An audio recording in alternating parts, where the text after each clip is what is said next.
Hello and welcome to Prem's classes. ನಾನು ನಿಮ್ಮ ಪ್ರೇಮ್.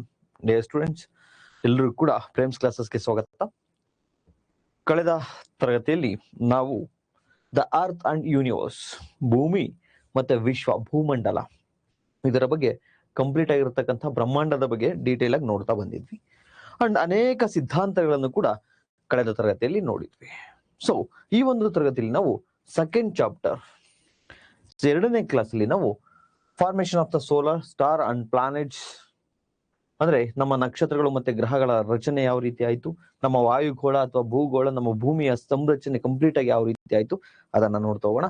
ಅದಕ್ಕೂ ಮುಂಚೆ ನಾನ್ ಮಾತಾಡ್ತಾ ಇರ್ತಕ್ಕಂಥದ್ದು ತಮ್ಮೆಲ್ಲರಿಗೂ ಕೇಳಿಸ್ತಾ ಇದೆಯಾ ಅಂಡ್ ನೀಟಾಗಿ ಕಾಣಿಸ್ತಾ ಇದೆಯಾ, ಕ್ಲಾರಿಟಿ ಇದೆಯಾ? ಕನ್ಫರ್ಮ್ ಮಾಡಿ.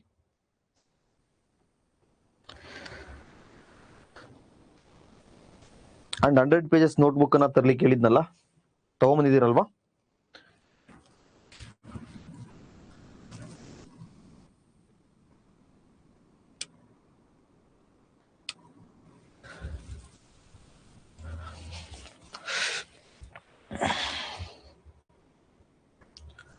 ಎಸ್, ಎಲ್ಲವೂ ಕ್ಲಿಯರ್ ಇದೆ. Very good. ಎಲ್ರಿಗೂ ಕೂಡ good afternoon. Vijay sir, Praveen sir, ನಮಸ್ತೆ. ಶ್ರೀಧರ, ನಮಸ್ತೆ ಸರ್, ಎಲ್ರಿಗೂ ಕೂಡ. ಓಕೆ, 100 ಪೇಜ್ ಅಲ್ಲಿ ನಾನು ಕಂಪ್ಲೀಟ್ ಏನ್ ಡೀಟೇಲ್ಸ್ ಅನ್ನ ಹೇಳ್ತೀನೋ ಆ ಡೀಟೇಲ್ಸ್ ಅನ್ನ ಬರ್ಕೋಬೇಡಿ. ನಾನು PDF ನೋಟ್ಸ್ ಅನ್ನ ಕೊಡ್ತೀನಿ, ಜೆರಾಕ್ಸ್ ಹಾಕಿಸ್ಕೊಳ್ಳಿ. ಬಟ್ 100 ಪೇಜ್ ಅಲ್ಲಿ ನಾನು ಇವತ್ತು ಕಂಪ್ಲೀಟ್ ಏನ್ ಕ್ಲಾಸಸ್ ಅನ್ನ ಮಾಡ್ತೀನೋ ಜಸ್ಟ್ 2 ಪೇಜ್ ಅಲ್ಲಿ, ಅಂದ್ರೆ ಫ್ರಂಟ್ ಮತ್ತೆ ಬ್ಯಾಕ್ ಅಲ್ಲಿ ಒಂದಷ್ಟು ಡ್ರಾಯಿಂಗ್ ಚಿತ್ರಗಳನ್ನ ಬೆಳೆಸ್ತಾ ಹೋಗ್ತೀನಿ. ಆ ಡ್ರಾಯಿಂಗ್ ಅನ್ನ ತಾವು ಕೂಡ ಬರ್ಕೋಬೇಕಾಗತ್ತೆ. For example, complete I hope ಈಗ ಕಾಣಿಸ್ತಾ ಇದೆ ಅನ್ಕೋತೀನಿ.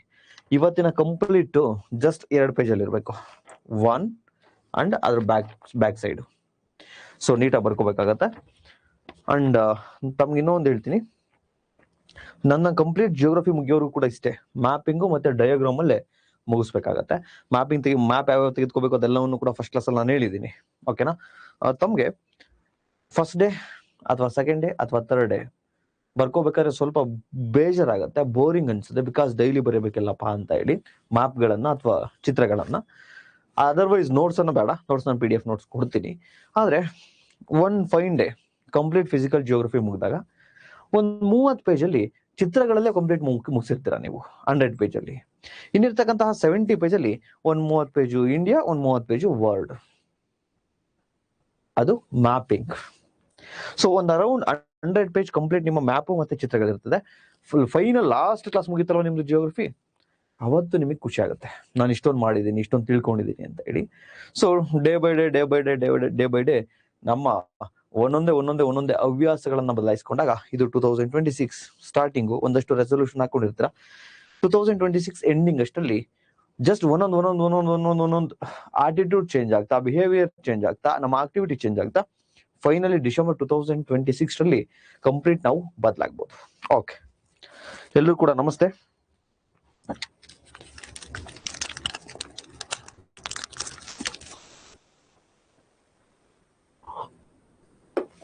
ಓಕೆ, ಲಾಸ್ಟ್ ಕ್ಲಾಸಲ್ಲಿ ನೆಬುಲರ್ ಹೈಪೋಥಿಸಿಸ್, ಒಂದಷ್ಟು ಥೀಸಿಸ್ಗಳನ್ನ, ಒಂದಷ್ಟು ಥಿಯರಿಗಳನ್ನ, ಒಂದಷ್ಟು ಸಿದ್ಧಾಂತಗಳನ್ನ ನೋಡ್ತಾ ಬಂದಿದ್ವಿ. ಅದರಲ್ಲಿ ಒಂದು 4-5 ಇಂಪಾರ್ಟೆಂಟ್ ಆಗಿರ್ತಕ್ಕಂತಹ ಸಿದ್ಧಾಂತಗಳನ್ನ ನೋಡಿದ್ವಿ. ನಂತರ ಬಿಗ್ ಬ್ಯಾಂಗ್ ಥಿಯರಿಯನ್ನ ನೋಡ್ತಾ ಹೋಗಿದ್ವಿ. ನೆಕ್ಸ್ಟ್ ಬಿಗ್ ಬ್ಯಾಂಗ್ ಥಿಯರಿ ಆದ ನಂತರ ನಮ್ಮ ಭೂಮಿ ಯಾವ ರೀತಿ ಉಗಮ ಆಯ್ತು ಅಂತಕ್ಕಂಥದ್ದನ್ನ ಇವತ್ತು ಡೀಟೇಲ್ಡ್ ಆಗಿ ನೋಡ್ತಾ ಬರೋಣ. ಅಂಡ್ ಇಲ್ಲಿ ಜಸ್ಟ್ ಎವಲ್ಯೂಷನ್ ಮತ್ತೆ ಫಾರ್ಮೇಶನ್. ಫಾರ್ ಎಕ್ಸಾಂಪಲ್, ನಮ್ಮ ಸ್ಟಾರ್ ಯಾವ ರೀತಿ ರಚನೆ ಆಯ್ತು, ನಕ್ಷತ್ರ ಯಾವ ರೀತಿ ರಚನೆ ಆಯ್ತು, ನಮ್ಮ ಪ್ಲಾನೆಟ್ಸ್, ಗ್ರಹಗಳು ಯಾವ ರೀತಿ ರಚನೆ ಆಗ್ತಾ ಬಂದವು, ನೆಕ್ಸ್ಟ್ ನಮ್ಮ ಅರ್ತ್ ಯಾವ ರೀತಿ ವಿಕಾಸವನ್ನ ಹೊಂದುತ್ತಾ ಬಂತು ಅಂತಕ್ಕಂಥದ್ದಷ್ಟೇ ನೋಡ್ತಾ ಹೋಗೋಣ. ನೆಕ್ಸ್ಟ್ ಕ್ಲಾಸಲ್ಲಿ ಕಂಪ್ಲೀಟ್ ಇಂಟೀರಿಯರ್ ಆಫ್ ಅರ್ತ್ ಅಂತ ಹೇಳಿ ಒಂದು ಚಾಪ್ಟರ್ನ ನೋಡ್ತೀವಿ. ಅಲ್ಲಿ ಭೂಮಿಯ ಕಂಪ್ಲೀಟ್ ಸಂರಚನೆಯನ್ನ ತಿಳ್ಕೊಳ್ಳೋಣ. ಬಟ್ ಇಲ್ಲಿ ಇವತ್ತಿನ ಕ್ಲಾಸಲ್ಲಿ ಕಂಪ್ಲೀಟ್ ಆಗಿ ನಾನೇನ್ ಹೇಳ್ತೀನೋ ಅದನ್ನ ಇಮ್ಯಾಜಿನೇಷನ್ ಆಗಿ ಮಾಡ್ಕೋತಾ ಬನ್ನಿ. ಚಂದ ಕೇಳ್ತಾರೆ, ಸರ್ ಥಿಯರಿ ಹೈಪೋಥಿಸಿಸ್ಗೂ ಏನ್ difference sir? Very good question. ನಾನು 2 ಪದ ಬಳಸ್ತೇನೆ, ಥಿಯರಿ ಅಂತ ಹೇಳಿ, ಹೈಪೋಥಿಸಿಸ್ ಅಂತ ಹೇಳಿ. ಸಿಂಪಲ್, ನೆಬುಲರ್ ಹೈಪೋಥಿಸಿಸ್ ಅಂತ ಹೇಳ್ಕೊಟ್ಟೆ ಜ್ಯೋತಿರ್ಮೇಘ ಸಿದ್ಧಾಂತ ಅಂತೇಳಿ ಕನ್ನಡದಲ್ಲಿ. ಕನ್ನಡದಲ್ಲಿ ಪರ್ಫೆಕ್ಟ್ ವರ್ಡ್ ಸಿಗಲ್ಲ ಯಾವುದಕ್ಕೆ, ಥಿಯರಿಗೂ ಹೈಪೋಥಿಸಿಸ್ಗೂ ಸಿದ್ಧಾಂತ ಅಂತಾನೆ ಬುಕ್ಗಳಲ್ಲಿ ಕೊಟ್ಟಿದ್ದಾರೆ. ಆದ್ರೆ ಇಂಗ್ಲಿಷ್ ಅಲ್ಲಿ ತುಂಬಾ ಡಿಫ್ರೆನ್ಸ್ ಇದೆ ಥಿಯರಿಗೂ ಮತ್ತೆ ಹೈಪೋಥಿಸಿಸ್. ನೆಬುಲರ್ ಹೈಪೋಥಿಸಿಸ್ ಅಂತ ಹೇಳ್ಕೊಟ್ಟೆ, ಅದನ್ನ ಜ್ಯೋತಿರ್ಮಯ ಸಿದ್ಧಾಂತ ಅಂತ ಹೇಳಿ ಕರೆದ್ವಿ. ಇಟ್ ಮೀನ್ಸ್ ತಮಗೆ ಗೊತ್ತಾಯ್ತು ಅಲ್ಲಿ ಇಮಾನ್ಯುಯಲ್ ಕ್ಯಾಂಟ್ ಏನ್ ಮಾಡಿರ್ತಾರೆ, ಇಮಾಜಿನೇಷನ್, ಕಲ್ಪನೆಯನ್ನ ಮಾಡ್ಕೊಂಡಿರ್ತಾರೆ. ಅದಕ್ಕೆ ಸೂಕ್ತವಾಗಿ ವೈಜ್ಞಾನಿಕ ಕಾರಣವನ್ನ ಕೊಡ್ಲಿಕ್ಕೆ ಅವ್ರ ಕೈಲಾಗಲ್ಲ. ಸೊ ಜಸ್ಟ್ ಈ ರೀತಿ ಆಸ್ ಅಸಂಪ್ಷನ್ ಅನ್ನ ಮಾಡ್ಕೋತೀವಲ್ವಾ, ಅದನ್ನ ನಾವು ಹೈಪೋಥಿಸಿಸ್. ಅವ್ರೇನ್ ಮಾಡ್ಕೊಂಡ್ರು, ಯಾವುದೋ ಒಂದು ಡಸ್ಟ್ ಪಾರ್ಟಿಕಲ್ ಮೋಡ ಇತ್ತು, ಆ ಮೋಡ ಡಸ್ಟ್ ಪಾರ್ಟಿಕಲ್ ಮೂವ್ ಆಗ್ತಾ ಇರ್ಲಿಲ್ಲ, ಆ ಮೋಡ ಮತ್ತೆ ಆ ಧೂಳಿನ ಕಣಗಳು ಸುಮ್ಮನೆ ಇತ್ತು, ಆದ್ರೆ ಧೂಳಿನ ಕಣಗಳು ಒಂದೊಂದಕ್ಕೊಂದು ಟಚ್ ಆಯ್ತು, ಟಚ್ ಆದಾಗ ಘರ್ಷಣೆ ಆಯ್ತು, ಘರ್ಷಣೆ ಆದಾಗ ಟೆಂಪರೇಚರ್ ಜಾಸ್ತಿ ಆಯ್ತು, ಟೆಂಪರೇಚರ್ ಜಾಸ್ತಿ ಆದಾಗ ನೆಕ್ಸ್ಟ್ ಹೀಟು ಲಾಸ್ ಆಗ್ಲಿಕ್ಕೆ ಶುರು ಆಗ್ತಾ ಬಂತು, ಸ್ವಲ್ಪ ಕನ್ಸ್ಟ್ರಾಕ್ಟ್ ಆಯ್ತು ಅಂದ್ರೆ ಅದು ಸಂಕುಚಿತಗೊಳ್ತು, ಆಮೇಲೆ ಅದು ರೊಟೇಟ್ ಆಗ್ಲಿಕ್ಕೆ ಶುರು ಆಯ್ತು, ಆಮೇಲೆ ಕಂಪ್ಲೀಟ್ ಏನು ಆ ನೆಬುಲಾ ಅಂತ ಏನ್ ಕರಿತೀವಿ ಅಥವಾ ಡಸ್ಟ್ ಪಾರ್ಟಿಕಲ್ ಮೋಡ ಏನಿತ್ತಲ್ವಾ, ಅದು ನೆಕ್ಸ್ಟ್ ಸುರುಳಿ ಆಕಾರ ಸುತ್ತಿ ಸುತ್ತಿ ಸುತ್ತಿ ಸುತ್ತಿ ಒಂದಷ್ಟು ಸುರುಳಿಗಳು ಉಂಟಾದವು, ಒಂದಷ್ಟು ಪ್ಲೇಟ್ಸ್ ಕ್ರಿಯೇಟ್ ಆಯ್ತು, ರಿಂಗ್ ಕ್ರಿಯೇಟ್ ಆಯ್ತು ಬಳೆ ಆಕಾರದಲ್ಲಿ, ಆಮೇಲೆ ಆ ರಿಂಗು ಆಚೆ ಬಂತು, ಆ ರಿಂಗ್ ಆಚೆ ಬಂದು ಪ್ಲಾನೆಟ್ಸ್ ಆಯ್ತು, ಗ್ರಹ ಆಯ್ತು ಅಂತ ಹೇಳಿದ್ರು ಯಾರು, ಇಮಾನ್ಯುಯಲ್ ಕ್ಯಾಂಟ್. ಇದು ಒಂದು ಕಲ್ಪನೆ, ಕಂಪ್ಲೀಟ್ ಇಮ್ಯಾಜಿನೇಷನ್. ಥಿಯರಿ ಅಂದ್ರೆ ಇಲ್ಲೂ ಕಲ್ಪನೆನೇ ಇರುತ್ತೆ, ಆದ್ರೆ ಒಂದಷ್ಟು ಸೈಂಟಿಫಿಕ್ ಪುರಾವೆಗಳನ್ನ ಕೊಡ್ತಾ ಹೋಗ್ತಾರೆ. For example big bang theory ಅಂತೀವಿ, ಇದನ್ನ ಹೈಪೋಥಿಸಿಸ್ ಅನ್ನಲ್ಲ, ಮಹಾ ಸ್ಫೋಟ ಸಿದ್ಧಾಂತ. ಬಿಗ್ ಬ್ಯಾಂಗ್ ಥಿಯರಿಗೆ ಅದಕ್ಕೂ ಕ್ರಿಟಿಸಿಸಮ್ ಇದಾವೆ, ಅದು ಕೂಡ ಕಂಪ್ಲೀಟ್ ಆಗಿ ಕರೆಕ್ಟ್ ಆಗಿಲ್ಲ. ಆದ್ರೆ ಅಟ್ ಪ್ರೆಸೆಂಟ್ ಇಲ್ಲಿವರೆಗೂ ನಾವು ಅದನ್ನ ಒಪ್ಕೊಂಡಿದೀವಿ. ನೋಡಪ್ಪ, ಭೂಮಿ ಹಿಂಗ್ ಉಗಮ ಆಗಿರ್ಬೋದು, ಯಾವುದೋ ಒಂದು ಚಿಕ್ಕ ಕಣ ಇತ್ತು, ಅದನ್ನ ಸಿಂಗ್ಯುಲಾರಿಟಿ ಅಂತ ಹೇಳಿ ಕರೆದ್ವಿ. ಆ ಚಿಕ್ಕ ಕಣದಲ್ಲಿ ಅಗಾಧವಾಗಿರ್ತಕ್ಕಂಥ ಶಕ್ತಿ, ಅಗಾಧವಾಗಿರ್ತಕ್ಕಂಥ ಇನ್ಫಿನೈಟ್ ಡೆನ್ಸಿಟಿ, ಸಾಂದ್ರತೆ, ಅಗಾಧವಾಗಿರ್ತಕ್ಕಂಥ ಟೆಂಪರೇಚರ್, ಇನ್ಫಿನೈಟ್ ಟೆಂಪರೇಚರ್, ತಾಪಮಾನ ಸಿಕ್ಕಾಪಟ್ಟೆ ಜಾಸ್ತಿ ಇತ್ತು. ಚಿಕ್ಕ ಕಣ ಅದು ಒಂದು ಫೈನ್ ಡೇ ಬರುತ್ತೆ, ಬ್ಲಾಸ್ಟ್ ಆಗತ್ತೆ. ಆ ರೀತಿ ಬ್ಲಾಸ್ಟ್ ಆದಾಗ ಕ್ರಮಾನಂತರದಲ್ಲಿ ಹಂಗೆ ಮೆಲ್ಲಗೆ ಮೆಲ್ಗೆ ಮೆಲ್ಗೆ ಮೆಲ್ಗೆ ಮೆಲ್ಗೆ ಆಟಮ್ ಒಂದು ಅಣು ಉತ್ಪತ್ತಿ ಆಯ್ತು. ಆಮೇಲೆ ಅದರಿಂದ ಒಂದಷ್ಟು ಟೆರೆಸ್ಟ್ರಿಯಲ್ ಮ್ಯಾಟರ್ಸ್ ಅಂದ್ರೆ ನಮ್ಮ ಭೂಮಿಗೆ ಸಂಬಂಧಪಟ್ಟಂತಹ ಗ್ರಹಗಳು ಅವು ಇವು ಉತ್ಪಾದನೆ ಆಗ್ತಾ ಬಂತು ಅಂತೇಳಿ ನಾವು ನೋಡ್ತಾ ಬಂದು ಇದನ್ನು ಬಿಗ್ ಬ್ಯಾಂಗ್ ಥಿಯರಿ ನೆನ್ನೆ ನೋಡಿದ್ವಿ. ಇದಕ್ಕೆ ಒಂದಷ್ಟು ಸೈಂಟಿಫಿಕ್ ಪುರಾವೆಗಳನ್ನ ಕೊಡ್ತಾ ಬರ್ತಾರೆ. ಸೊ ಇದನ್ನ ಥಿಯರಿ, ಸಿದ್ಧಾಂತ ಅಂತ ಹೇಳಿ ಕರಿತೀವಿ. ಹೈಪೋಥಿಸಿಸ್ ಅಂದ್ರೆ ಕಂಪ್ಲೀಟ್ಲಿ ಒಂಥರ ಇಮ್ಯಾಜಿನೇಷನ್, ಕಲ್ಪನೆ. Very good question.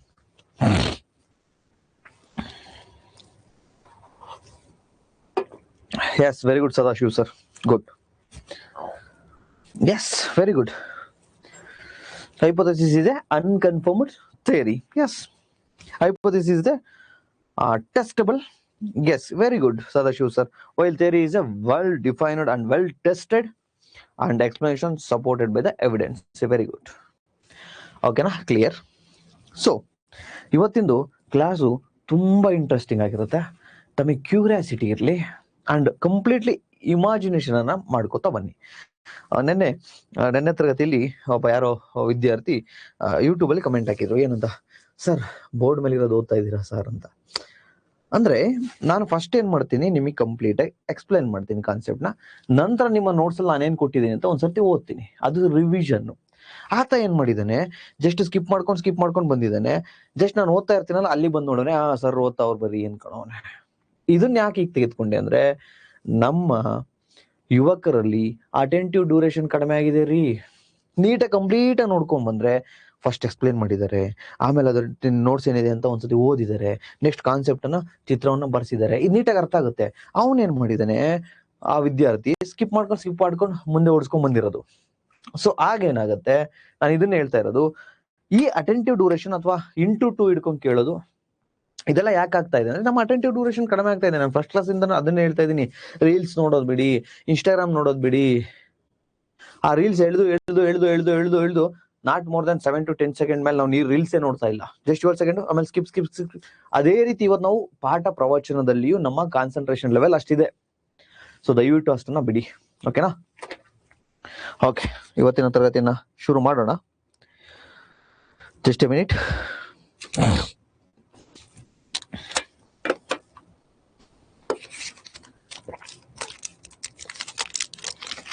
Okay, so formation of planets, ನಮ್ಮ ಗ್ರಹಗಳ ರಚನೆ.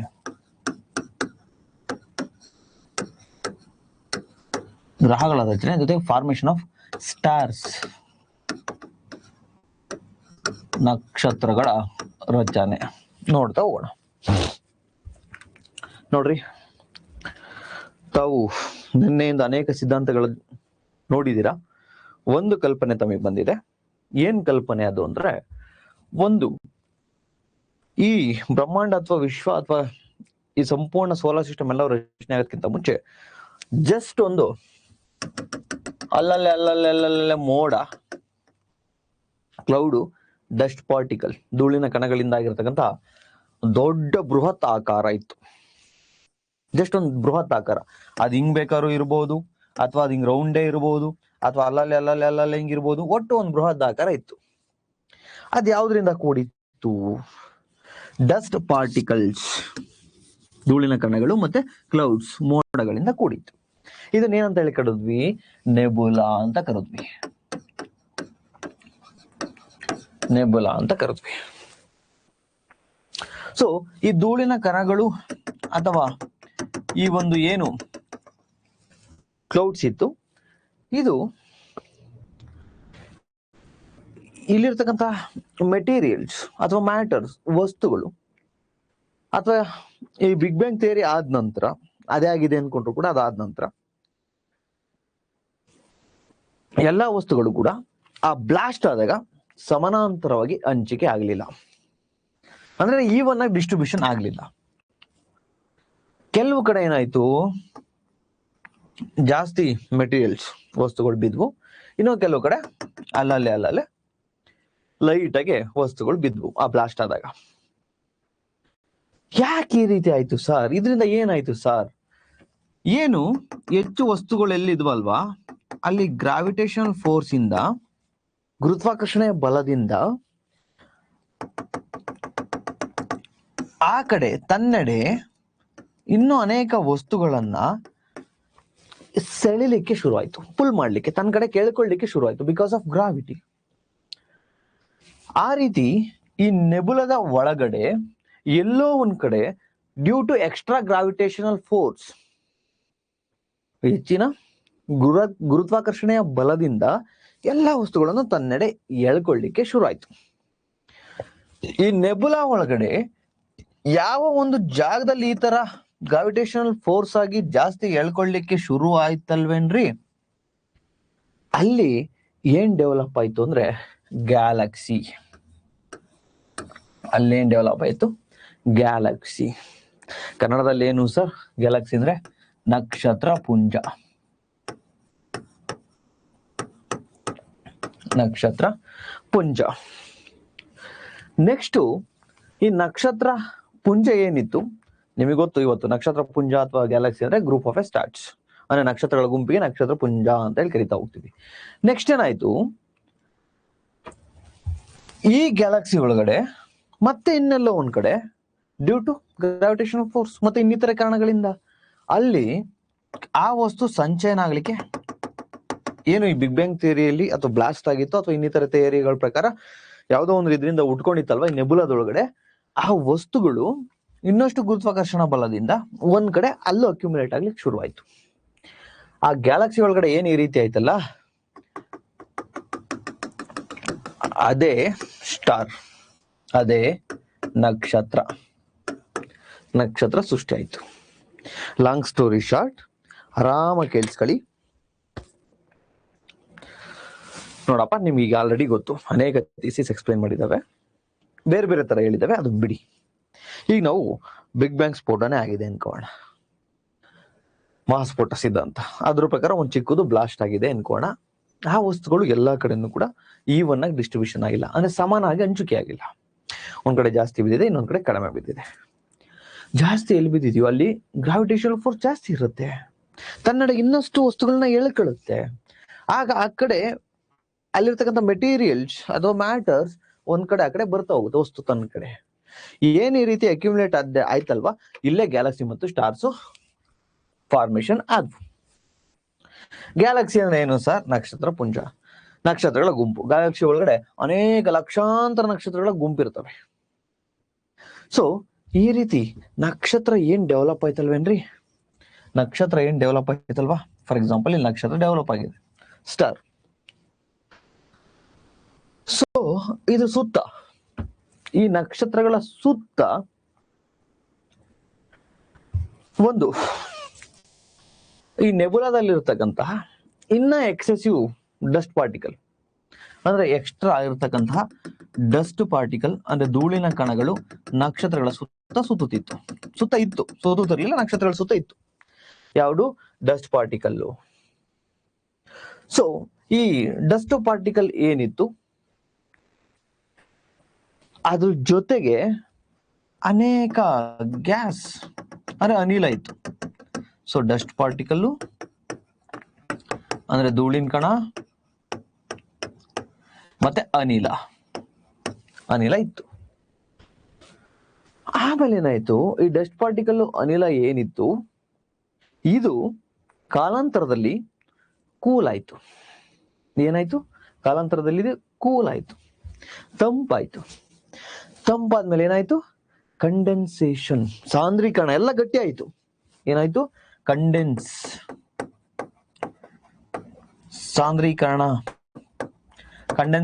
ಸಾಂದ್ರೀಕರಣ ಆಯ್ತು, ಗಟ್ಟಿ ಆಯ್ತು. ಏನು ಈ ರೀತಿ ಸ್ಟಾರ್ ಫಾರ್ಮೇಶನ್ ಅದ್ರ ಸುತ್ತ ಇರತಕ್ಕಂಥ ಡಸ್ಟ್ ಪಾರ್ಟಿಕಲ್ ಧೂಳಿನ ಕಣಗಳು ಈ ರೀತಿ ಗಟ್ಟಿ ಆಯ್ತಲ್ವೇ, ಅದು ಇನ್ನ ಒಂದಷ್ಟು ಕಾಲ ಕಳೆದಂಗೆ ಯಾವುದೋ ಒಂದು ರೌಂಡ್, ಈ ಗಟ್ಟಿಯಾಗಿದೆ ಈಗ ಆಲ್ರೆಡಿ, ಅದೇನಾಯ್ತು? ಒಂದು ರೌಂಡ್ ಆಬ್ಜೆಕ್ಟ್ ಆಯ್ತು. ಏನಾಯ್ತು? ಯಾವುದೋ ಒಂದು ರೌಂಡ್ ಆಗಿರ್ತಕ್ಕಂಥ ಒಂದು ವಸ್ತು ಆಯ್ತು, ಅನೇಕ ರೌಂಡ್ ಆಗಿರ್ತಕ್ಕಂಥ ವಸ್ತುಗಳಾಯ್ತು. ಈ ಅನೇಕ ರೌಂಡ್ ಅಲ್ಲಿ ಇರ್ತಕ್ಕಂತಹ ವಸ್ತುಗಳು ಏನಿದಾವಲ್ವಾ, ಈ ವಸ್ತುಗಳನ್ನೇ ನಾವು ಪ್ಲಾನೆಟೆಸಿಮಲ್ ಗ್ರಹ ಕಣ ಅಂತ ಕರೆದ್ವಿ. ಗ್ರಹ ಅಲ್ಲ, ಗ್ರಹ ಕಣ ಅಂತ ಹೇಳಿ ಕರೆದ್ವಿ. ಆಮೇಲೆ ಇನ್ ಫ್ಯೂಚರ್ ಅಲ್ಲಿ ಈ ಪ್ಲಾನೆಟೆಸಿಮಲ್ ಏನಿದಾವಲ್ವಾ, ಈ ಗ್ರಹ ಕಣಗಳೇನಿದಾವಲ್ವಾ, ಇವೇ ಏನಾದ್ವು? ಪ್ಲಾನೆಟ್ ಆದ್ವು. ಇವೇನಾದ್ವು? ಪ್ಲಾನೆಟ್, ಗ್ರಹಗಳು ಆದ್ವು. ಸೊ ಲಾಂಗ್ ಸ್ಟೋರಿ ಶಾರ್ಟ್, ಇಲ್ಲಿವರೆಗೆ ಯಾರಿಗಾದ್ರೂ ಫೋಕಸ್ ಹಾಳಾಗಿದ್ರೆ, ಕೇಳಿಸ್ಕೊಂಡಿಲ್ಲ ಅಂದ್ರೆ ಒಂದ್ಸರ್ತಿ ಹೇಳ್ತೀನಿ, ಕೇಳಿಸ್ಕೊಳ್ಳಿ.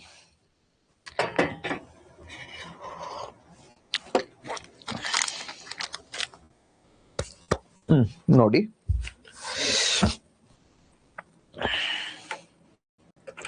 ಸಿಂಪಲ್. ಧೂಳಿನ ಕಣಗಳಿದ್ವು. ಏನು ಇದ್ವಿ? ಧೂಳಿನ ಕಣಗಳು. ಒಂದ್ ಕಡೆ ಬೇರೆ ಚಿತ್ರನೇ ಬರೀತೀನಿ, ಬಿಕಾಸ್ ನಿಮ್ಗೂ ಬರ್ಕೊಳ್ಳಿಕ್ಕೆ ಅನುಕೂಲ ಆಗತ್ತೆ. ಎಸ್,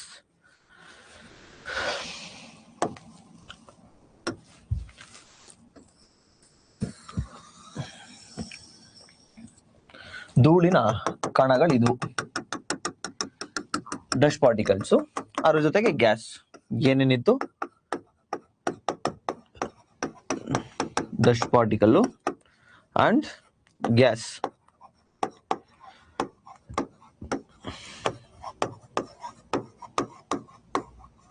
ಅನಿಲ ಮತ್ತೆ ಧೂಳಿನ ಕಣ ಇತ್ತು. ಏನಿ ಅನಿಲ ಧೂಳಿನ ಕಣ ಏನಿತ್ತಲ್ವಾ, ಇದನ್ನೇ ನಾವೇನಂತ ಕರೆದಿದ್ವಿ ನಿನ್ನೆ?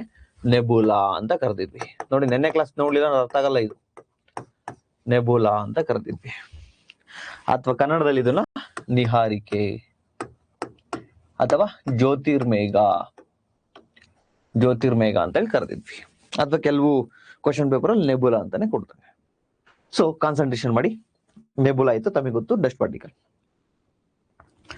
ಇಲ್ಲಿ ಎಲ್ಲಾ ಕಡೆನೂ ಕೂಡ ವಸ್ತುಗಳು ಒಂದೇ ತರ ಡಿಸ್ಟ್ರಿಬ್ಯೂಷನ್ ಆಗಿರ್ಲಿಲ್ಲ.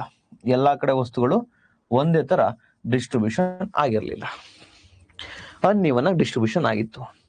ಎಲ್ಲ ಒಂದ್ ಕಡೆ ಈ ನೆಬುಲಾದಲ್ಲಿ ಜಾಸ್ತಿ ಈ ಡಸ್ಟ್ ಪಾರ್ಟಿಕಲ್ ಮತ್ತೆ ಧೂಳಿನ ಕಣಗಳೇನಿತ್ತು ಅಥವಾ ಈ ವಸ್ತುಗಳೇನಿದ್ವು, ಇಲ್ಲಿ ಗುರುತ್ವಾಕರ್ಷಣ ಬಲ ಜಾಸ್ತಿ ಇತ್ತು. ಗ್ರಾವಿಟೇಷನ್ ಫೋರ್ಸ್ ಜಾಸ್ತಿ ಇತ್ತು, ಗುರುತ್ವಾಕರ್ಷಣ ಬಲ. ಸೊ ಇದರಿಂದ ಏನಾಯ್ತು? ಎಲ್ಲವನ್ನು ತನ್ನಡೆಗೆ ಎಳ್ಕೊಳ್ಳಿಕ್ಕೆ ಶುರು ಮಾಡ್ತು. ಆ ಗುರುತ್ವಾಕರ್ಷಣ ಬಲ ಎಲ್ಲಿರುತ್ತೋ ಆ ಜಾಗದಲ್ಲಿ. ಸೊ ಆ ಜಾಗದಲ್ಲಿ ಏನ್ ಎಳ್ಕೊಳ್ಳಿಕ್ಕೆ ಶುರು ಆಯ್ತಲ್ಲ, ಆ ಜಾಗದಲ್ಲಿ ಸೃಷ್ಟಿ ಆಗಿದ್ದೆ ಗ್ಯಾಲಕ್ಸಿ ಮತ್ತೆ ಸ್ಟಾರ್ಸ್. ಗ್ಯಾಲಕ್ಸಿ ಕನ್ನಡದಲ್ಲಿ ನಕ್ಷತ್ರ ಪುಂಜ, ಕೆಲವು ಕನ್ನಡದ ಪುಸ್ತಕಗಳಲ್ಲಿ ಆಕಾಶ ಗಂಗೆ ಅಂತ ಕರೆದಿದ್ದಾರೆ.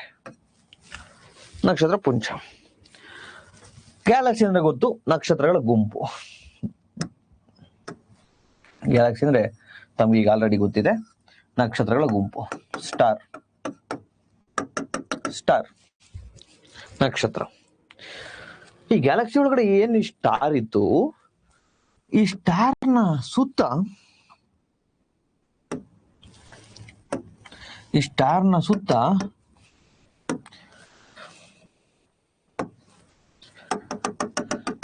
ಸುತ್ತ ಇನ್ನೊಂದಷ್ಟು ಎಕ್ಸೆಸಿವ್ ಡಸ್ಟ್ ಪಾರ್ಟಿಕಲ್ ಜಾಸ್ತಿ. ಇದೆಲ್ಲ ಆಗಿ ಇನ್ನ ಜಾಸ್ತಿ ಧೂಳಿನ ಕಣಗಳಿದ್ವಲ್ವಾ, ಆ ಧೂಳಿನ ಕಣಗಳು, ಡಸ್ಟ್ ಪಾರ್ಟಿಕಲ್ ಮತ್ತೆ ಗ್ಯಾಸ್, ಅನಿಲಗಳು ಈ ನಕ್ಷತ್ರಗಳ ಸುತ್ತ ಇತ್ತು. ಇದೇನಿದು ಸ್ಟಾರ್, ನಕ್ಷತ್ರಗಳ ಸುತ್ತ ಇತ್ತು.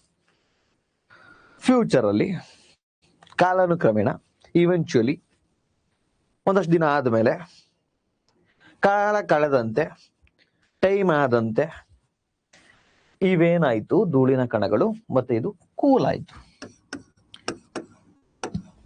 ತಂಪಾಯ್ತು. ತಂಪಾದ ನಂತರ ಈ ಕೂಲ್ ಆದ ನಂತರ ಏನಾಯ್ತು, ಕಂಡೆನ್ಸ್ ಆಯ್ತು. ಕಂಡೆನ್ಸೇಷನ್, ನಥಿಂಗ್ ಬಟ್ ಸಾಂದ್ರೀಕರಣ. ಫುಲ್ ಗಟ್ಟಿ ಆಯ್ತು, ಫುಲ್ ಗಟ್ಟಿ ಆಯ್ತು. ಸೊ ಈ ಫುಲ್ ಗಟ್ಟಿ ಆದ ನಂತರ, ಈ ಸ್ಟಾರ್ ಸುತ್ತ ಇರ್ತಕ್ಕಂಥ ಫುಲ್ ಗಟ್ಟಿ ಆದ ನಂತರ ಇನ್ನೊಂದಷ್ಟು ದಿನಗಳಾದ್ಮೇಲೆ, ಇನ್ನೊಂದಷ್ಟು ಟೈಮ್ ಆದ್ಮೇಲೆ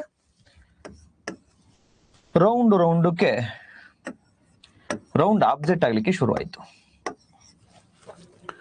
ಗುಂಡಾಗಿರ್ತಕ್ಕಂಥ ಆಕಾರದ ವಸ್ತುಗಳು, ರೌಂಡ್ ಆಬ್ಜೆಕ್ಟ್.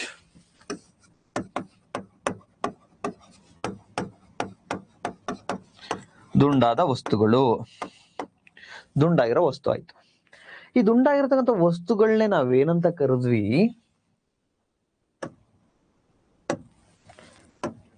ಏನಂತ ಕರೆದ್ವಿ, ಪ್ಲಾನೆಟೆಸಿಮಲ್.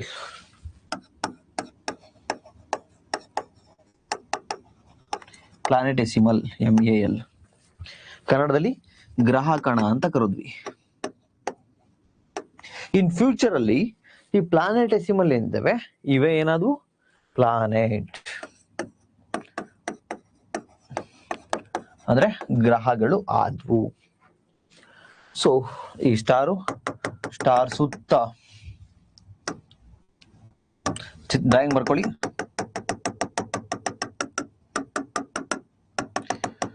ಡಸ್ಟ್ ಪಾರ್ಟಿಕಲ್ ಇದ್ವಲ್ವಾ, ಈ ಡಸ್ಟ್ ಪಾರ್ಟಿಕಲ್ ಇದ್ವು. ಫ್ಯೂಚರ್ ಅಲ್ಲಿ ಡಸ್ಟ್ ಪಾರ್ಟಿಕಲ್ಲೇ, ಫ್ಯೂಚರ್ ಅಲ್ಲಿ ಇದೇ ಡಸ್ಟ್ ಪಾರ್ಟಿಕಲ್ ಏನಾದ್ವು, ಪ್ಲಾನೆಟೆಸಿಮಲ್ ಆದ್ವು, ಗ್ರಹ ಕಣ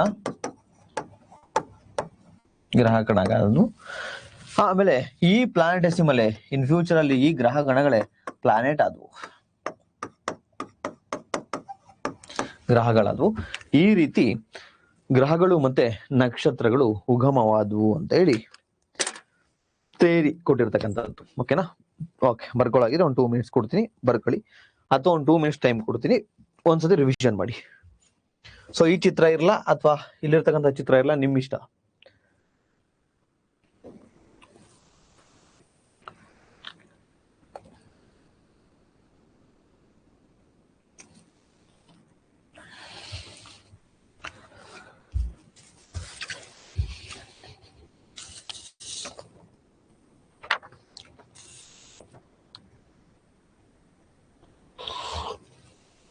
okay Parashuram sir,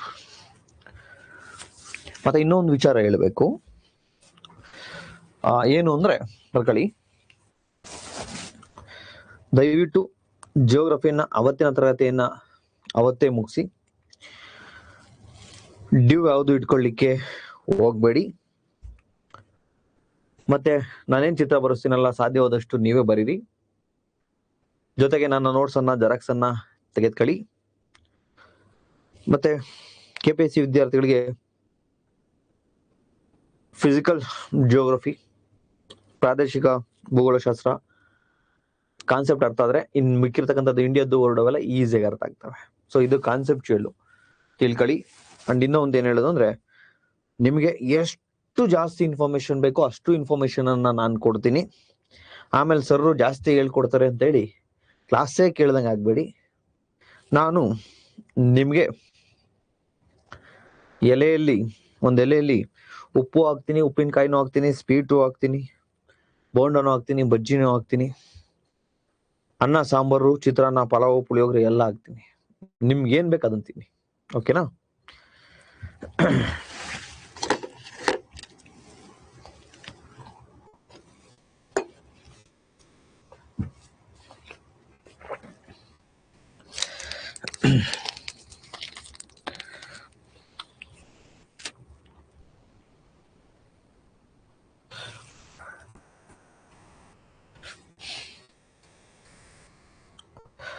Praveen ಚಿಂದಾಗಿ sir, science ಅಲ್ಲಿ ನಿಮ್ಗೆ ಹೇಳ್ಕೊಡ್ತೀನಿ, ಅದು ಡೋಂಟ್ ವರಿ. ಇಲ್ಲಿ ಮಿಕ್ಸ್ ಅಪ್ ಮಾಡೋದು ಬೇಡ.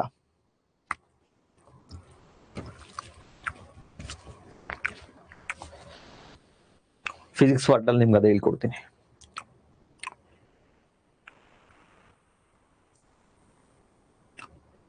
ಸಿಂಪಲ್. ಇಲ್ಲೇ ಅಂತ ತಿಳ್ಕೊತೀರಾ, ಗ್ರಾವಿಟೇಷನಲ್ ಫೋರ್ಸ್ ಎಕ್ಸ್ಟ್ರಾ ಇಲ್ಲಿದೆಯೋ ಅಲ್ಲಿ ತನ್ನೆಡೆಗೆ ವಸ್ತುಗಳನ್ನ ಸೆಳ್ಕೊಳ್ಳುತ್ತೆ, ಪುಲ್ ಮಾಡುತ್ತೆ. ಸೊ ಅವಾಗ ಇನ್ನೇನಾಗುತ್ತೆ, ಮತ್ತಷ್ಟು ಅಲ್ಲಿಗೆ ವಸ್ತುಗಳು ಬಂದು ಸಂಚಯನ ಆಗ್ತವೆ. ಅಕ್ರಿಯೇಷನ್ ಪ್ರೋಸೆಸ್ ನೆನ್ನೆ ಹೇಳಿದ್ನಲ್ವಾ, ಚಿಕ್ಕ ಚಿಕ್ಕ ಕಣಗಳು ಸೇರ್ಕೊಂಡು ಒಂದು ದೊಡ್ಡ ಕಲ್ಲು ತರ ಆಗುತ್ತೆ. ಆಮೇಲೆ ಅದು ದೊಡ್ಡ ಬಾಲ್ಡರ್, ಒಂದು ದೊಡ್ಡ ಕಲ್ಲಾಗುತ್ತೆ. ಅದು ಆಮೇಲೆ ಮಲ್ಟಿಪಲ್ ಬಾಲ್ಡರ್ ಆಗುತ್ತೆ. ಆಮೇಲೆ ಪ್ಲಾಂಟೆಸಿಮಲ್ ಅಂದ್ರೆ ಪ್ಲಾನೆಟೆಸಿಮಲ್ ಅಂದ್ರೆ ನಿಮ್ಮ ಗ್ರಹ ಕಣ ಆಗುತ್ತೆ. ಆಮೇಲೆ ಅದು ಪ್ಲಾನೆಟ್ ಆಗುತ್ತೆ ಅಂತ ಹೇಳಿದ್ನಲ್ಲ, ಅಕ್ರಿಯೇಷನ್ ಮಾಡರ್ನ್. ಓಕೆನಾ ಸರ್? ಅಂಡ್ ಕಾನ್ಸೆಪ್ಟ್ ಅರ್ಥ ಆಯ್ತಲ್ವಾ? ಏನೋ ಡೌಟ್ ಇದೆಯಾ?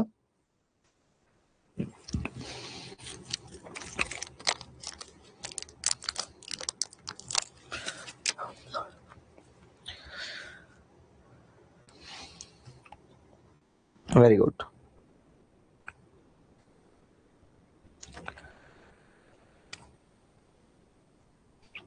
ಕ್ಲಿಯರಾ? Yes, very good.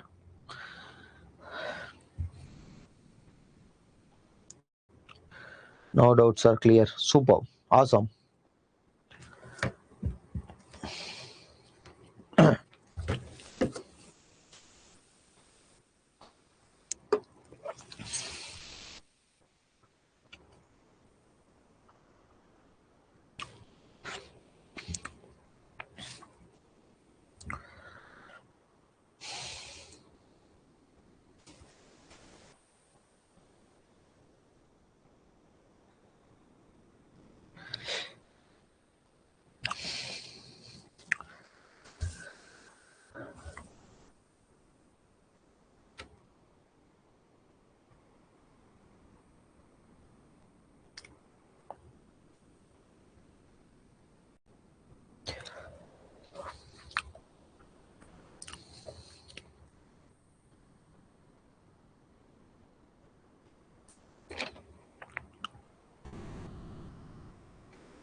Very good, Sadashiv sir.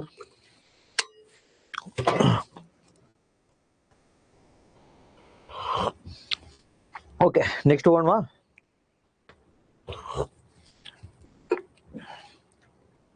Next concept ಹೋಗೋಣ.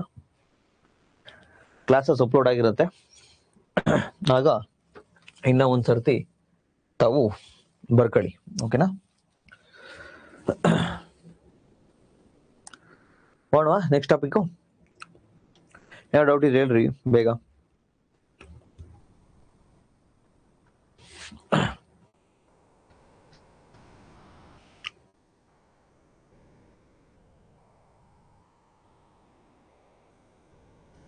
Okay, done, no doubts, good.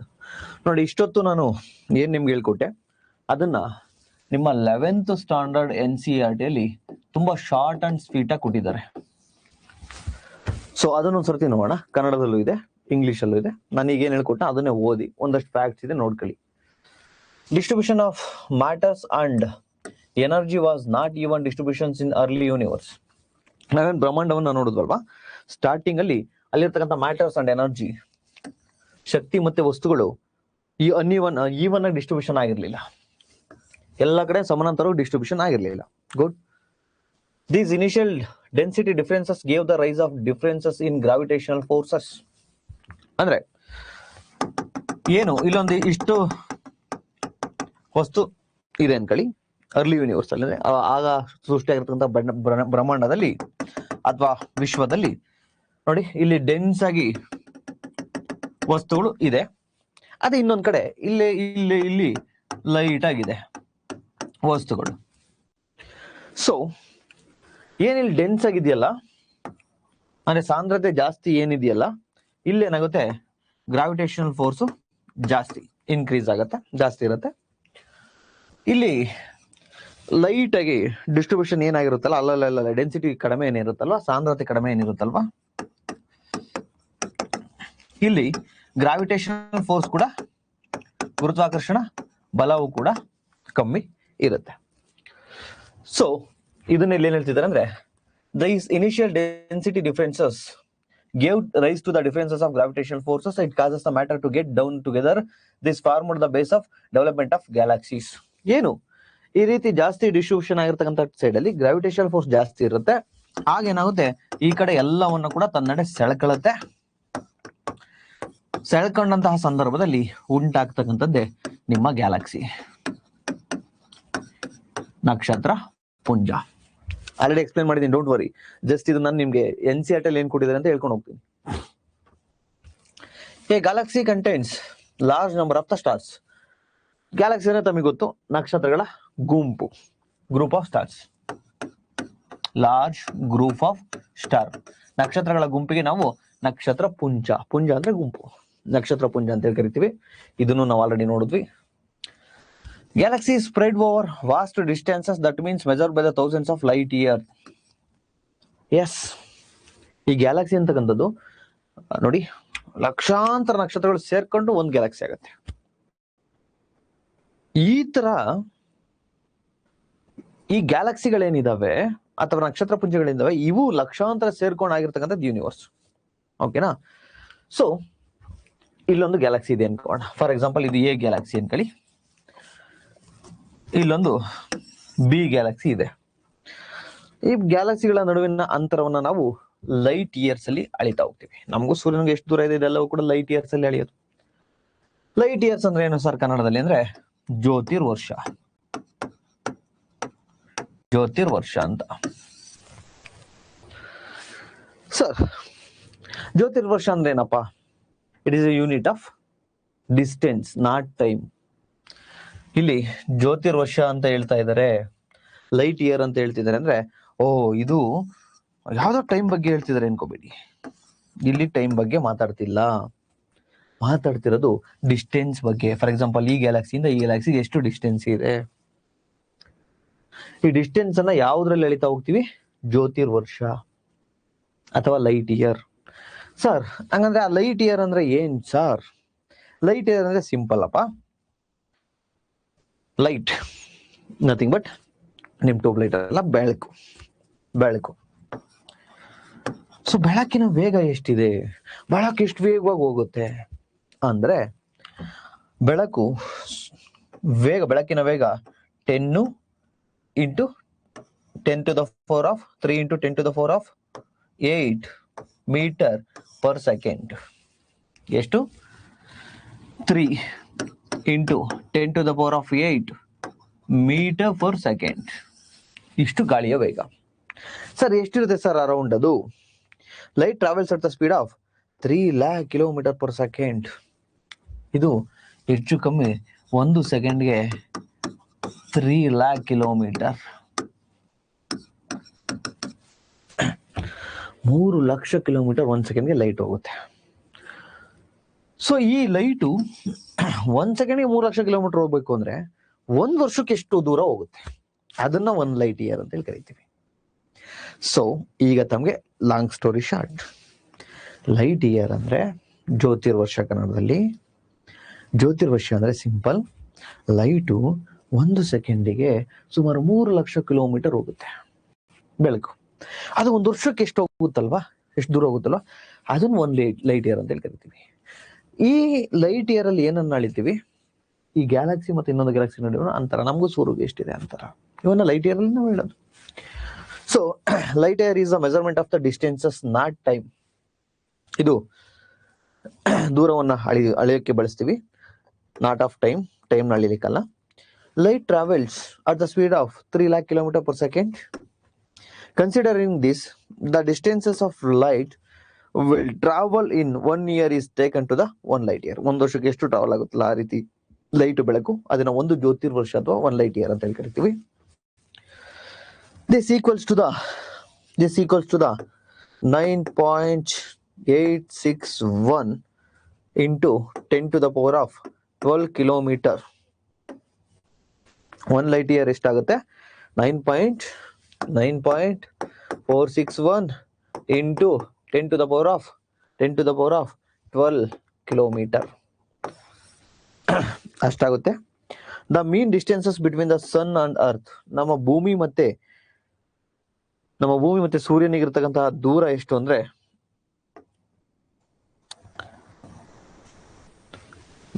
PD 10 100 1000 10,000 lakh ದಶಲಕ್ಷ ಕೋಟಿ 14 ಕೋಟಿ. ಎಷ್ಟಿದು 14,95,98,000 ಕಿಲೋಮೀಟರ್ ಇದೆ. ಇದನ್ನ ನಾವೇನಾದ್ರೂ in terms of light year ಜ್ಯೋತಿರ್ವರ್ಷದಲ್ಲಿ ಹೇಳ್ಬೇಕು ಅಂದ್ರೆ 8.311 ಮಿನಿಟ್ಸ್. ಲಾಂಗ್ ಸ್ಟೋರಿ ಶಾರ್ಟ್ ನೋಡಪ್ಪ, 1 ಜ್ಯೋತಿರ್ವರ್ಷ ಅಂದ್ರೆ 1 ವರ್ಷದಲ್ಲಿ ಬೆಳಗ್ಗೆ ಎಷ್ಟು ಸಂಚರಿಸುತ್ತೋ ಅದು ಡಿಸ್ಟೆನ್ಸ್. ಸೊ ಅದೇ ರೀತಿ ನಾವು ನೋಡೋದಕ್ಕೆ ಹೋದ್ರೆ ನಮಗೂ ಮತ್ತೆ ಸೂರ್ಯನಿಗೂ ಇರತಕ್ಕಂಥ ಡಿಸ್ಟೆನ್ಸ್ ಎಷ್ಟು ಅಂದ್ರೆ ನಿಮ್ಮ NCERT ಕೊಟ್ಟಿರ್ತಕ್ಕಂಥದ್ದು 9.461 into 10 to the power of 12 kilometer ಇಷ್ಟಿದೆ. ಅದನ್ನ ಜ್ಯೋತಿರ್ವರ್ಷದಲ್ಲಿ ತಾವೇನಾದ್ರೂ ಹೇಳ್ಬೇಕು ಅಂತ ಅಂದ್ರೆ 8.311 ಮಿನಿಟ್ಸ್. 8.311 ಮಿನಿಟ್ಸ್ ನಿಮಿಷಗಳು ಅಂತೇಳಿ ಹೇಳ್ತಾ ಹೋಗ್ತೀವಿ. ಈ ಫ್ಯಾಕ್ಟ್ಸ್ ಅನ್ನ ನೆನ್ಪಿಟ್ಕೊಳ್ಳಿ ಅಷ್ಟೇ, ಇಲ್ಲೇನ್ ಕಾನ್ಸೆಪ್ಟ್ ಇಲ್ಲ. ಈಗ ತಮ್ಗೇನು ನಾನು ಅರ್ಥ ಮಾಡಿಸ್ಲಿಕ್ಕೆ ಟ್ರೈ ಮಾಡಿದ್ರೆ ಲೈಟ್ ಇಯರ್ ಅಂದ್ರೆ ಏನು ಅಂತ. ಸೊ ನೆಕ್ಸ್ಟ್ ಏನ್ ಕೊಟ್ಟಿದ್ದಾರೆ ನೋಡಿ, approximately the diameter from the individual galaxies range between 80,000 to 1,50,000. 80,000 ಇಂದ 1,50,000 ಅಷ್ಟು ಡಿಸ್ಟೆನ್ಸ್ ಇರುತ್ತೆ. ಈ galaxy starts to the form by accumulations of the hydrogen gas in the form of very large crowd called nebula. ಅಂದ್ರೆ ಈ galaxy starts to form, galaxy ಹೆಂಗ್ start ಆಗುತ್ತೆ ನಾನು ನಿಮ್ಗೆ ಹೇಳ್ಕೊಟ್ಟಲ್ವೇನೆ, ಈ ನೆಬುಲಾದಿಂದ ಅಕ್ಯುಮುಲೇಷನ್ ಆಗಿ ಗ್ಯಾಲಕ್ಸಿ ಸ್ಟಾರ್ಟ್ ಆಗುತ್ತೆ ಅಂತ ಹೇಳಿ ಅದನ್ನೇ ಇಲ್ಲಿ ಕೊಟ್ಟಿರ್ತಕ್ಕಂಥದ್ದು ನಿಮ್ಮ NCERT ಅಲ್ಲಿ. ನಾನು ಆಗ್ಲೇ ಏನ್ ಕಾನ್ಸೆಪ್ಟ್ ಎಕ್ಸ್ಪ್ಲೇನ್ ಮಾಡೋದಲ್ಲ ಅದೇ ಇಲ್ಲಿದೆ. ಸೊ ಅದನ್ನ ಕನ್ನಡದಲ್ಲಿ ಕೂಡ ನಾವು ಕೊಟ್ಟಿದ್ದೀವಿ. ಐ ಹೋಪ್ ಅರ್ಥ ಆಗಿದೆ ಅನ್ಕೋತೀನಿ. ಮತ್ತೊಮ್ಮೆ ಇದನ್ನ ನಾನು ಓದೋದೇನ್ ಬೇಡ ಅನ್ಕೋತೀನಿ, ತಾವು ಮನೇಲಿ ಇದನ್ನ ಓದಿ. ನೆಕ್ಸ್ಟ್ ಫಾರ್ಮೇಶನ್ ಆಫ್ ಪ್ಲಾನೆಟ್ಸ್, ಇದನ್ನು ನಾನು ಆಲ್ರೆಡಿ ಹೇಳ್ಕೊಟ್ಟಿದ್ದೀನಿ, ಪ್ಲಾನೆಟ್ಸ್ ಹೆಂಗೆ ಫಾರ್ಮ್ ಆಗ್ತವೆ ಅಂತ ಹೇಳಿ.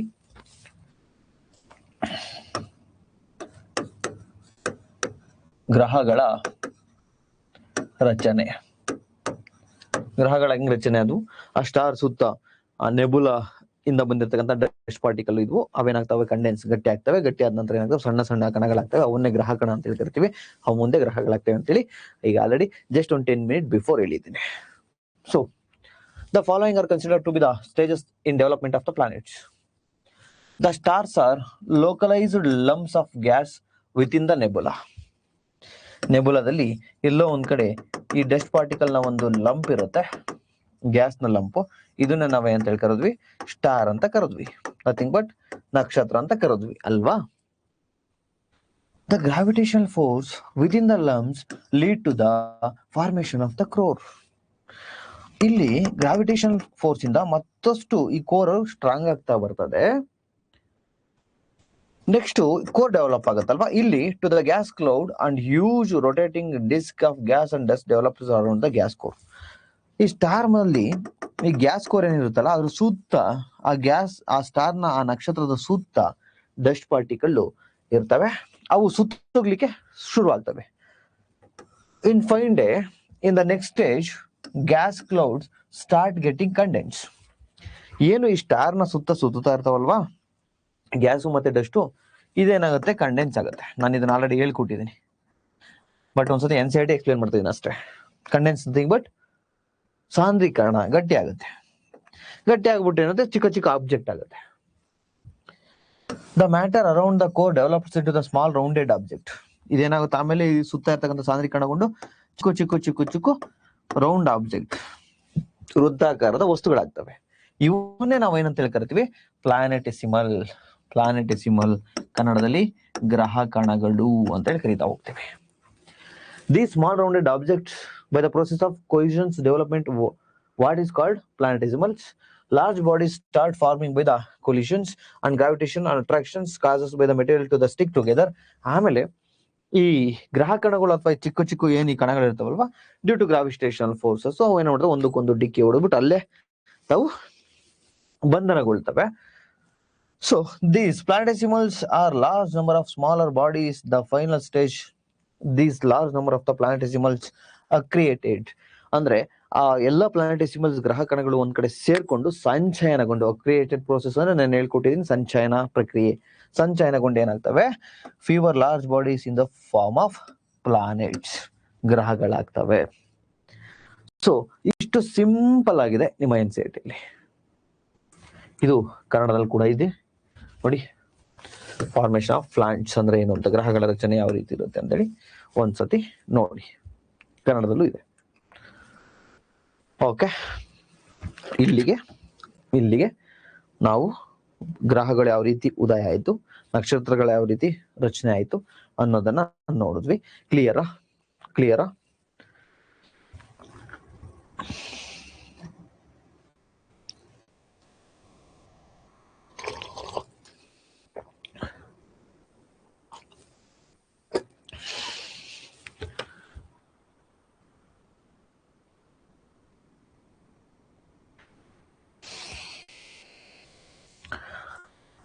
ಸ್ಪೇಸ್ ಡೆಬ್ರೀಸ್ ಅನ್ನ ಸೈನ್ಸ್ ಅಂಡ್ ಟೆಕ್ನಾಲಜಿಯಲ್ಲಿ ಅಥವಾ ಎನ್ವೈರನ್ಮೆಂಟ್ ಅಲ್ಲಿ ನೋಡಿ. ಓಕೆನಾ, ಇಲ್ಲಿ ನಾನು ನಿಮಗೆ ಕಾನ್ಸೆಪ್ಟ್ ನ ಸಿಂಪ್ಲಿಫೈಡ್ ಮಾಡ್ಕೋತಾ ಬರ್ತೀನಿ. ಯಾವ್ದಾದ್ಮೇಲೆ ಯಾವ್ದು ಹೇಳ್ಬೇಕು. ಓಕೆನಾ, ಕ್ಲಿಯರಾ? ಕಾಂಪ್ಲಿಕೇಟೆಡ್ ಮಾಡ್ಕೊಳ್ಳೋದು ಬೇಡ ಅಂತ, ಕಾನ್ಸೆಪ್ಟ್ ನೀಟಾಗಿ ಕ್ಲಿಯರ್ ಆಗ್ಬೇಕು. ಬೇಕಾದ್ರೆ ಫ್ಯಾಕ್ಟ್ಸ್ ನೀವೇ ಓದ್ಕೋತೀರಾ, ತೊಂದರೆ ಏನಿಲ್ಲ.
ಹಲೋ, ಕೇಳಿಸ್ತಾ ಇದೆಯಾ? ಸ್ವಲ್ಪ ಟೆಕ್ನಿಕಲ್ ಇಶ್ಯೂ ಆಗಿದೆ, ಕ್ಲಾಸಲ್ಲಿ ಸ್ಟಾಪ್ ಆಗಿದೆ. ಸೊ ಇದು ಮೊಬೈಲಲ್ಲಿ ಓಪನ್ ಮಾಡಿರ್ತಕ್ಕಂಥದ್ದು.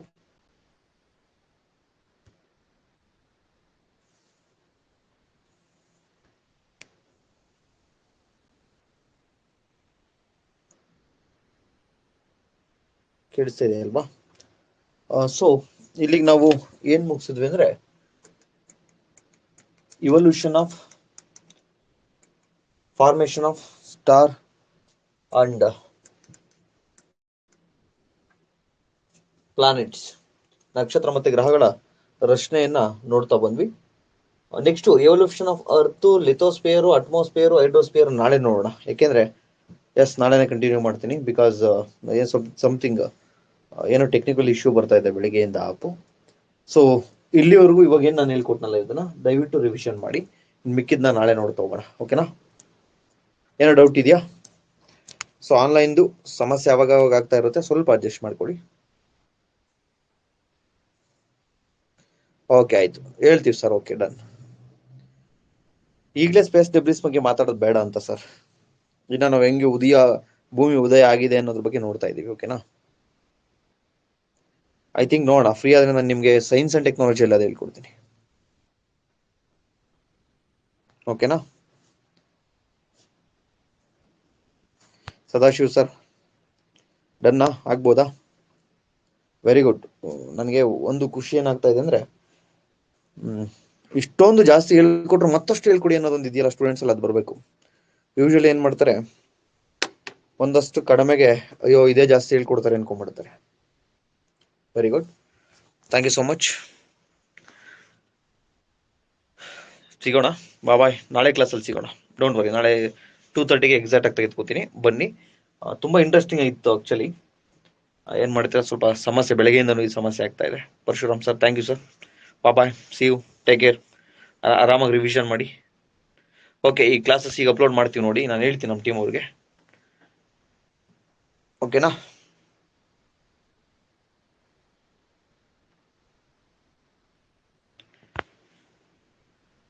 ಸರ್ ರಾತ್ರಿ ಬೇರೆಯವ್ರದ್ದಿರುತ್ತೆ ಸ್ಕೆಡ್ಯೂಲು, ಅದು ತೊಂದರೆ ಆಗುತ್ತೆ, ಸ್ಟುಡಿಯೋ ಸಿಗಲ್ಲ.